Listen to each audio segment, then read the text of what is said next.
When noted comedian and host of the hit show Family Feud, Steve Harvey, exited from a meeting with President-elect Donald Trump last week, calling him, quote, a great man, end quote, to say there was a backlash would be a gross understatement. The word coon and sellout was immediately thrown out. His friend and contemporary D.L. Hughley wasn't happy either, aiming his vitriol at Trump instead of Steve Harvey. And of course, it provided the perfect excuse for naysayers to accuse sports greats like Jim Brown and Ray Lewis of being used as photo ops weeks ago.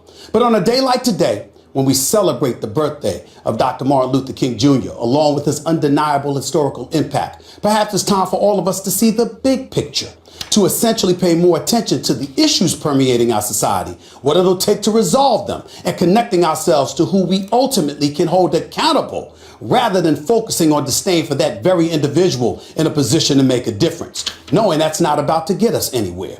Has anyone thought about what impact it could have if Trump spoke to LeBron James? How about Steph Curry? How about Mike Tomlin, Tony Dungy, Chris Paul, Adam Jones of the Baltimore Orioles, or a host of conscientious sports figures connected to communities, committed to helping inner cities ascend from an abyss that has plagued us for decades? What then?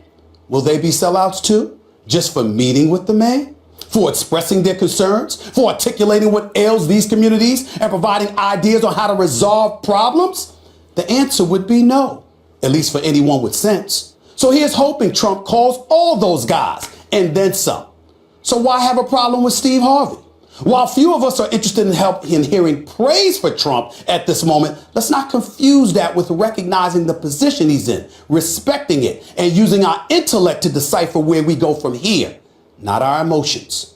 After all, how far has that gotten us?